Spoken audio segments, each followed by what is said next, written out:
Hello, I'm Zeus, and I want to show you a story from my sketchbook. During the residency in Orquevaux, I had so much time to just draw. I drew just as much as I did back in high school, when all I did was draw. I socialized more, I talked to people, I listened to a lot of people's stories that I would have otherwise never heard. It was honestly a very interesting dynamic between all the residents. It would have made a great reality show. I might just come back for a social experiment, like start a cult or something, I don't know. So I'd like to tell you a bit about the artists and writers in the residency with me. This is Shelley. Shelley is a carpenter's daughter. She scrapes paint on and off canvas that creates rough details on a very large canvas that results into really delicate expression. I relate to that because I know what it feels like to be sandpaper, rough on the surface and creating nothing but softness. This is easy. He and I could sit and talk and disagree about everything, but I learned how to keep an open heart before an open mind, and that you actually can like someone beyond reason. That's okay. And that conversations and narrative help you grow more than sharp statements. At least I think so, right?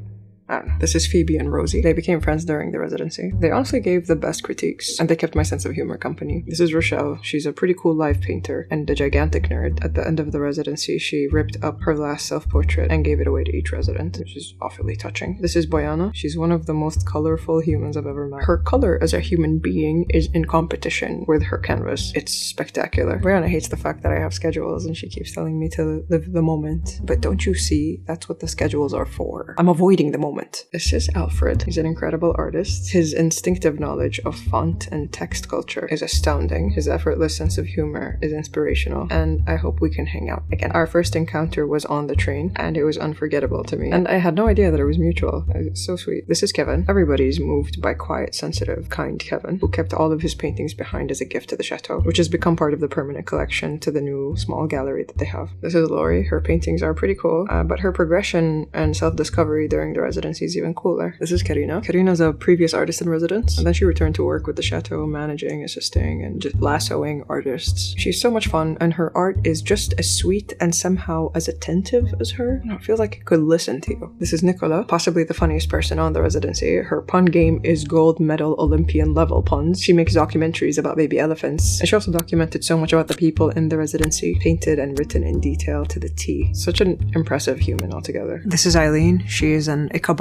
artist. She modeled for a live session. She stood there for at least 45 minutes. She made an arrangement portraying me as someone who's always framing the whole story.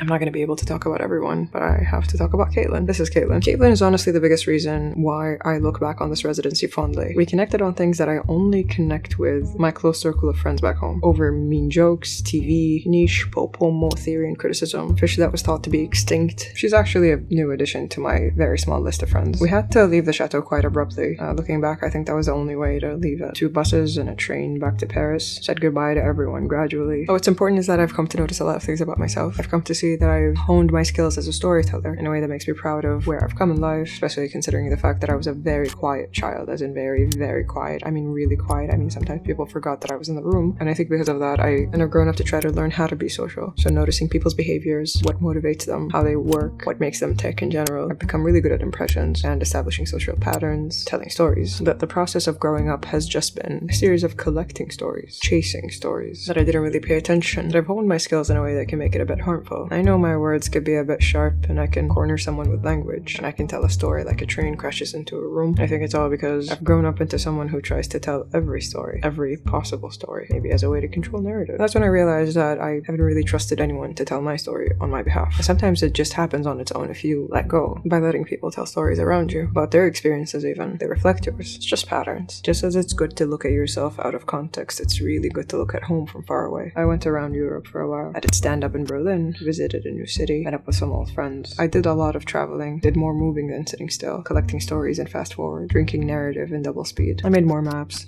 I drew more creatures, collected more feelings. I had a lot of intense experiences, but I never remember the ones that aren't. I allowed myself to document less, to listen more. I reminded myself to have the courage to trust others to tell my story from time to time. And on the road I saw a bird on a train tracks, and that reminded me of literally all I want, to be a bird on a train tracks. Still telling stories from a bird's eye view.